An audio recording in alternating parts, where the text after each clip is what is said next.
समाचार today breaking news India news headline updates की कई सारी महत्वपूर्ण और काम की खबरें हैं। ध्यान से पूरे वीडियो के साथ आखिर तक जरूर बने रहेगा। तो चलिए जान लेते हैं कि पहली बड़ी खबर क्या निकल कर आ रही है।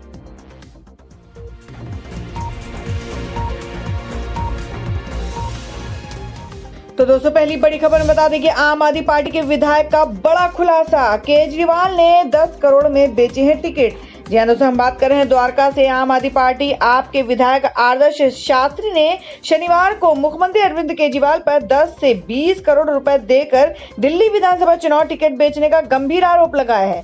आपको बता दें कि आदर्श शास्त्री ने कहा है कि सीएम केजरीवाल ने विधानसभा चुनाव का टिकट 10 करोड़ रुपए में बेचा है। और बता दें कि आप द्वारा कई विधायकों के टिकट काटे जाने के बाद एमएलए पार्टी के खिलाफ बगावत पर उतर रहे हैं और कई विधायक आपका साथ छोड़कर अन्य दलों में भी शामिल हो रहे हैं। और दोस्तों में अगली खबर में आपको बता दें कि राजद्रोह के केस में कांग्रेस नेता हार्दिक पटेल गिरफ्तार, कोर्ट ने जारी किया था गैर जमानती वारंट। जी हाँ दोस्तों, हम बात कर रहे हैं गुजरात में पाटीदार आंदोलन में प्रमुख और वर्तमान में कांग्रेस नेता हार्दिक पटेल को शनिवार को फिर से गिरफ्तार कर लिया है। और कांग्रेस नेता हार्दिक पटेल को विरम गांव के पास हासलपुर से गिरफ्तार कर लिया गया है। और इस मामले में कोर्ट ने हार्दिक पटेल के खिलाफ गैर जमानती वारंट जारी किया था और 24 जनवरी को हाजिर होने को कहा था। हालांकि उनके खिलाफ ही गिरफ्तार कर लिया गया है। और डीसीपी राजदीप सिंह झाला साइबर क्राइम ने भी उनकी गिरफ्तारी की पुष्टि की है। उन्होंने कहा कि अदालत ने उनके खिलाफ गैर जमानती वारंट जारी किया था। इसके बाद हार्दिक पटेल को गिरफ्तार किया गया है।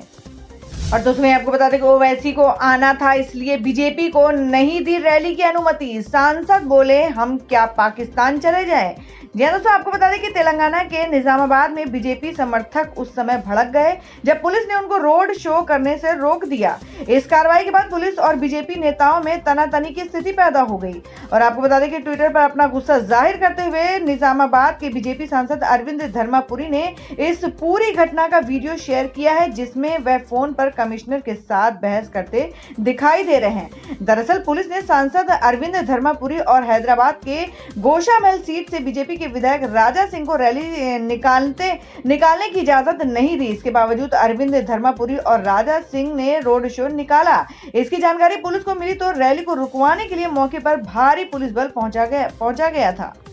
और दोस्तों मैं अगली खबर बता दें कि प्रज्ञा ठाकुर को संदिग्ध चिट्ठियां भेजने वाला निकला डॉक्टर, महाराष्ट्र से गिरफ्तार। यहाँ दोस्तों हम बात करें मध्य प्रदेश के भोपाल से सांसद साध्वी प्रज्ञा सिंह ठाकुर को कथित तौर पर संदिग्ध चिट्ठियां भेजने वाले शख्स को पुलिस ने गिरफ्तार कर लिया है। और पुलिस ने बताया कि चिट्ठी भेजने वाला शख्स महाराष्ट्र के नांदेड़ का रहने वाला है। आरोपी की गिरफ्तारी नांदेड़ से ही हुई है, जिसके बाद उसे पुलिस भोपाल लेकर आई है। और पुलिस का कहना है कि पूछताछ के बाद ही वो ज्यादा जानकारी दे सकेंगे। और अगली खबर में आपको बता दें कि संजय राउत का दावा, कर्नाटक पुलिस मुझे एयरपोर्ट से अज्ञात स्थान पर लेकर गई। जी हाँ दोस्तों, हम बात कर रहे हैं शिवसेना के सीनियर लीडर और राज्यसभा सांसद संजय राउत ने शनिवार को कर्नाटक की बीजेपी सरकार पर आरोप लगाते हुए कहा कि बेलगाम हवाई अड्डे पर पहुंचने के तुरंत बाद मुझे कर्नाटक पुलिस अज्ञात स्थान पर ले जा रही है। और बताया जा रहा है कि शिवसेना सांसद संजय राउत को कर्नाटक के बेलगाम जाने से रोका गया है। और संजय राउत के उस बयान पर कर्नाटक पुलिस की सफाई आई है। पुलिस का कहना है कि शिवसेना नेता को हिरासत में नहीं लिया गया था, बल्कि उन्हें सुरक्षा के लिए पुलिस एस्कॉर्ट कर रही थी। और दोस्तों मैं अगली खबर में आपको बता दें कि पूर्व आईएएस अफसर कन्नन गोपीनाथन प्रयागराज एयरपोर्ट से वापस भेजे गए।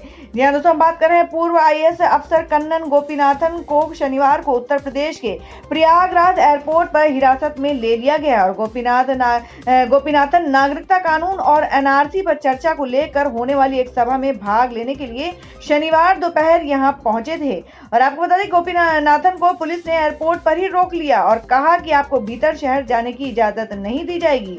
उनको लेने के लिए जो गई एयरपोर्ट पर आई थी उसे भी पुलिस जबरन वहां से थाने ले गई।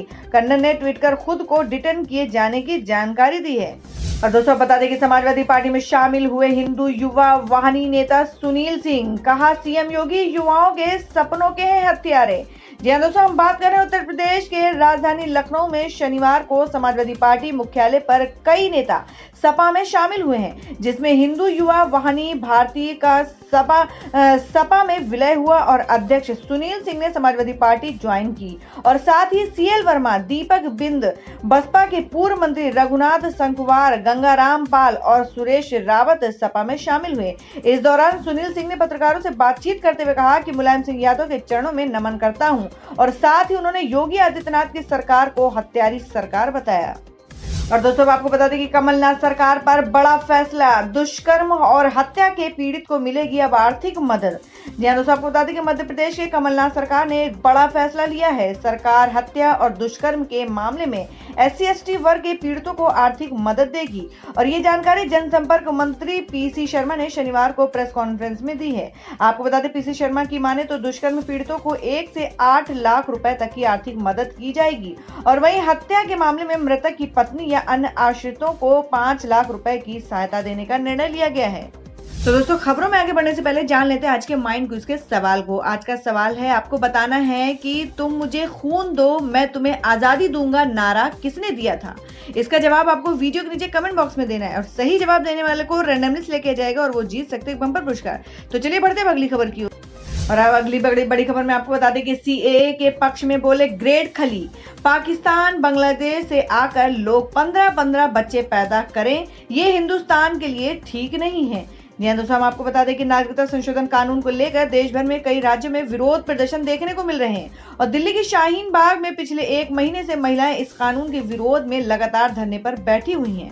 और वहीं आपको बता दें मुंबई में भी बॉलीवुड की कई दिग्गज हस्तियों समेत बड़ी संख्या में लोग इस कानून के खिलाफ सड़कों पर हैं। हालांकि नागरिकता संशोधन कानून के समर्थन में भी बड़ी संख्या में लोग खुलकर सामने आए हैं और मशहूर रेसलर दिलीप सिंह राणा उर्फ द ग्रेट खली ने नागरिकता संशोधन कानून का समर्थन करते हुए बड़ा बयान दिया है। आपको बता दें कि हिमाचल प्रदेश के कांगड़ा पहुंचे द ग्रेट खली ने कहा कि मैं नागरिकता संशोधन कानून का पूरी तरह समर्थन करता हूं। हमारे देश के अंदर पहले से ही भुखमरी और बेरोजगारी है और ऐसे में अगर बाहर के देशों से लोग अवैध रूप से घुसपैठ कर हमारे देश में रहेंगे तो इससे हमें ही परेशानी होगी और इन लोगों की वजह से देश में क्राइम बढ़ेगा। हिंदुस्तान हमारे अपने लोगों के लिए है और पड़ोसी देशों में जिन अल्पसंख्यकों को सताया जाता है उनके लिए यह कानून बनाया गया है और पूरी दुनिया इस बात को जानती है कि पाकिस्तान, बांग्लादेश और अफगानिस्तान में अल्पसंख्यकों के साथ क्या होता है। और दोस्तों बता दें कि संजय राउत बोले हैं कि वीर सावरकर के विरोधियों को अंडमान जेल भेजो फिर पता चलेगा उनको।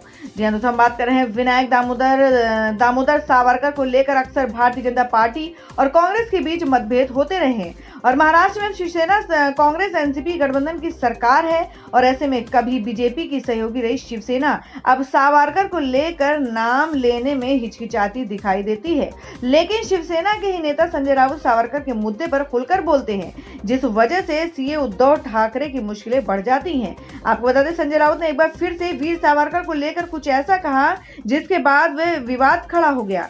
आपको बताएं कि शिवसेना नेता संजय राउत ने दिया बयान में शिवसेना नेता संजय राउत ने कहा कि शिवसेना वीर सावरकर को भारत रत्न दिए जाने का विरोध करने वालों को अंडमान की जेलों में भेज देना चाहिए। और दोस्तों मैं बता दें कि शिरडी बंद को लेकर साईं बाबा ट्रस्ट ने दी अहम जानकारी, श्रद्धालु सुनेंगे तो हो जाएंगे खुश। जी हां दोस्तों, हम बात करें भक्तों की हर समस्या दूर करने वाले शिरडी के साईं बाबा इन दिनों अपने जन्म स्थान को लेकर चर्चा में हैं और महाराष्ट्र के मुख्यमंत्री उद्धव ठाकरे के एक बयान के बाद शिरडी के लोग उनसे नाराज हो गए हैं और इतिहास में पहली बार साईं बाबा के धाम शिरडी को अनिश्चितकालीन के लिए बंद करने का ऐलान किया था। इस घोषणा के बाद से शिरडी पहुंचने वाले हजारों भक्तों में निराशा और चिंता फैल गई थी, लेकिन शनिवार को शिरडी ट्रस्ट के PRO ने श्रद्धालुओं की चिंता दूर करते हुए कहा कि मंदिर बंद नहीं रहेगा। तो दोस्तों खबरों में आगे बढ़ने से पहले आपको फिर से एक बार याद दिलाते कि आपने अभी तक हमारे वीडियो को लाइक नहीं किया है तो जल्दी से वीडियो को लाइक कर दें, क्योंकि आपका एक लाइक हमारे लिए बहुत ही ज्यादा महत्वपूर्ण होता है। और अगर आप हमारे चैनल पर नए हैं, अब तक आपने हमारे चैनल को सब्सक्राइब नहीं किया है तो पहले चैनल को सब्सक्राइब कर ले और बेल के बटन को भी जरूर हिट कर दे। तो बढ़ते हैं अगली खबर की ओर। और दोस्तों वही अगली खबर आ रही है बंगाल से। आपको बता दें कि बंगाल भाजपा प्रमुख ने दिया विवादित बयान, CAA का विरोध करने वालों को बताया शैतान और कीड़ा। जी हाँ दोस्तों, हम बात करें पश्चिम बंगाल के भाजपा यानी भारतीय जनता पार्टी प्रमुख दिलीप घोष ने एक बार फिर विवादित बयान दिया है। उन्होंने कहा कि जो लोग नागरिकता संशोधन कानून यानी सीएए का विरोध कर रहे हैं वो शैतान और कीड़ा हैं। घोष हावड़ा में सीएए के समर्थन में आयोजित रैली में बोल रहे थे। उन्होंने लोगों से कहा कि वे पश्चिम बंगाल की मुख्यमंत्री ममता बनर्जी और तृणमूल कांग्रेस के अन्य नेताओं के जाल में न आए, जो कह रहे हैं कि मैं पैन और आधार कार्ड वाले शरणार्थियों को नागरिकता के लिए आवेदन करने की आवश्यकता नहीं है। उन्होंने कहा कि शरणार्थियों को नए सिरे से नागरिकता कानून के जरिए नागरिकता लेनी होती है। और दोस्तों आपको बता दें कि उद्धव के मंत्री ने पूछा, क्या जबरन नसबंदी कराना चाहते हैं मोहन भागवत।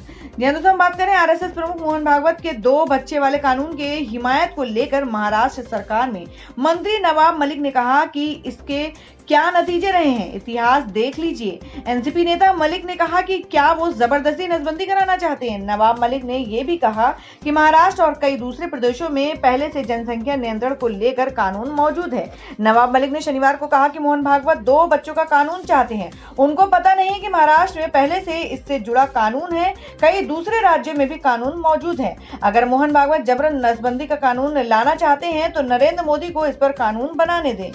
और दोस्तों आपको बता दें कि अरविंद केजरीवाल बोले, जब तक दिल्ली में केजरीवाल सारी चीजें फ्री रहेंगी।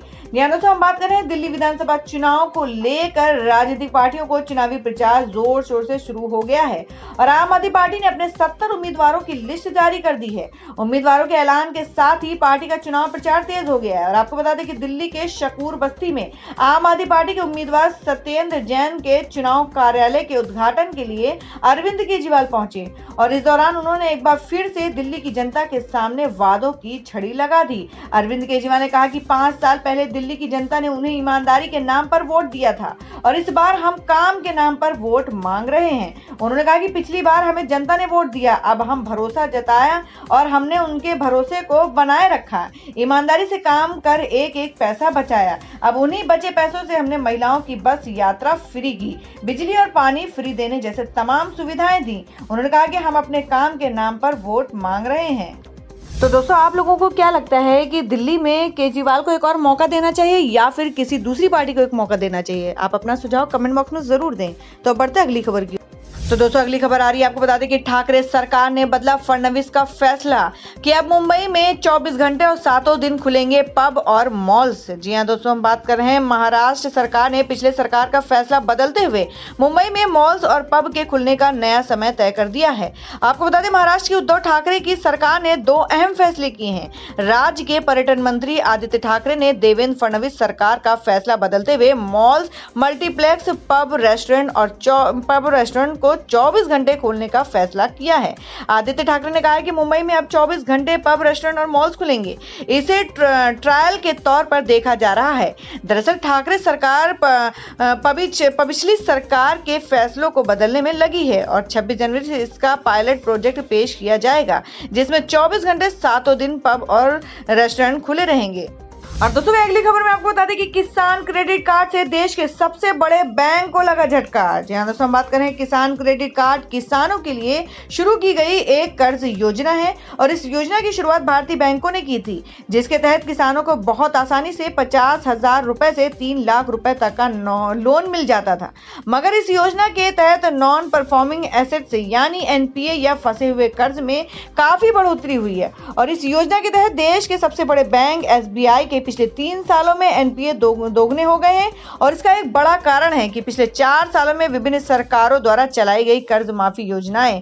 इसके अलावा अर्थव्यवस्था में सुस्ती, ग्रामीण क्षेत्रों में दबाव और कम कीमत वसूली भी किसान क्रेडिट योजना के तहत बड़े एनपीए की बड़ी वजह है।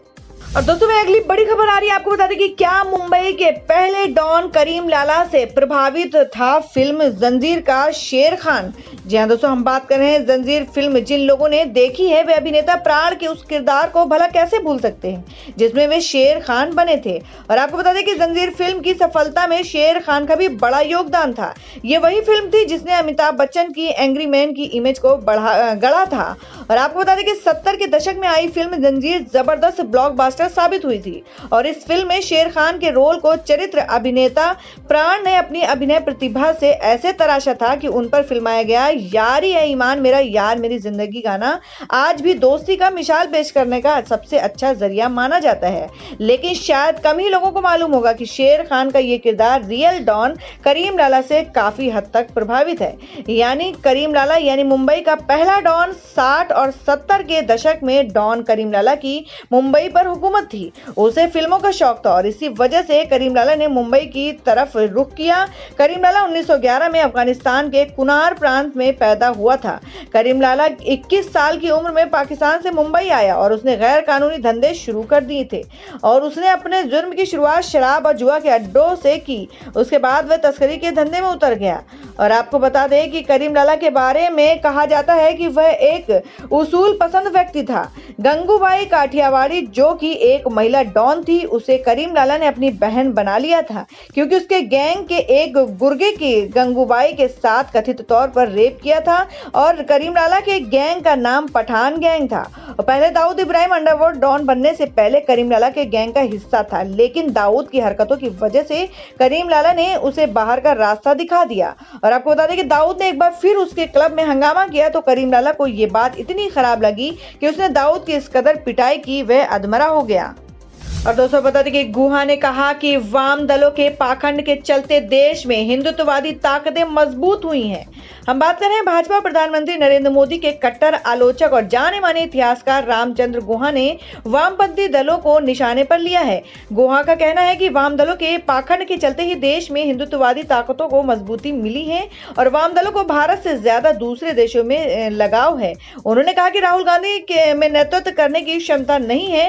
हालांकि राहुल गांधी को लेकर दिए बयान पर विवाद होने पर शनिवार को उन्होंने सफाई देते हुए कहा कि उनके बयान के कुछ हिस्सों को ही उठाया गया जबकि कई मुद्दों पर उन्होंने अपने विचार रखे थे। और दोस्तों बता दें कि सावरकर पर संजय राउत के बयान से शिवसेना ने पल्ला झाड़ा। आदित्य ठाकरे बोले इतिहास नहीं वर्तमान मुद्दों पर करे बात। जी हाँ दोस्तों, हम बात कर रहे हैं कि शिवसेना नेता संजय राउत के विनायक दामोदर सावरकर को लेकर दिए बयान में शिवसेना ने पल्ला झाड़ लिया है। महाराष्ट्र सरकार में मंत्री आदित्यनाथ ठाकरे का कहना है कि संजय राउत ने जिक्र किया था कि उन्होंने किस संदर्भ में ये बात की है। जहां तक शिवसेना और कांग्रेस के गठबंधन की बात है तो वो बेहद मजबूत और हम राज्य के विकास के लिए एक साथ आए हैं। हाँ, कुछ मुद्दों पर हमारे विचार अलग अलग हो सकते हैं, लेकिन यही तो लोकतंत्र है। और महाराष्ट्र में वीर सावरकर के मुद्दे पर विवाद थमने का नाम नहीं ले रहा है। आदित्य ठाकरे ने कहा कि संजय राउत का बयान निजी है, फिर हमें इतिहास के बजाय वर्तमान के मुद्दों पर बात करने की जरूरत है। तो दोस्तों जान लेते हैं क्या देश भर में मौसम का हाल। आपको बता दें कि दिल्ली में छाया है कोहरा और पहाड़ों में बर्फबारी से बढ़ी है ठंड। आज इन स्थानों पर होगी बारिश। जी हाँ दोस्तों, हम बात कर रहे हैं जम्मू कश्मीर और उसके आसपास के क्षेत्र में पश्चिमी विक्षोभ बना हुआ है, जिससे पिछले 24 घंटों के दौरान जम्मू कश्मीर, लद्दाख और हिमाचल प्रदेश में हल्की से मध्यम बारिश दर्ज की गई है। और आपको बता दें कि उत्तराखंड के कुछ स्थानों पर भारी बारिश भी देखी गई है। और भारतीय मौसम विभाग के अनुसार अगले 24 घंटे के दौरान उत्तराखंड, हिमाचल प्रदेश और लद्दाख के कुछ हिस्सों में हल्की से मध्यम बारिश और बर्फबारी होने की संभावना है। तो दोस्तों ये थी अब तक की सभी बड़ी खबरों की अपडेट्स। टुडे ब्रेकिंग न्यूज और लेटेस्ट खबरों को देखने के लिए हमारे चैनल ऑसम ज्ञान हिंदी न्यूज चैनल से जुड़े रहिए और हमारे वीडियो को लाइक शेयर जरूर कर दें अपने दोस्तों और रिलेटिव्स के साथ। तो दोस्तों फिर मिलेंगे काम की खबरों और सरकारी योजनाओं की एक और नई वीडियो के साथ। तब तक के लिए धन्यवाद दोस्तों।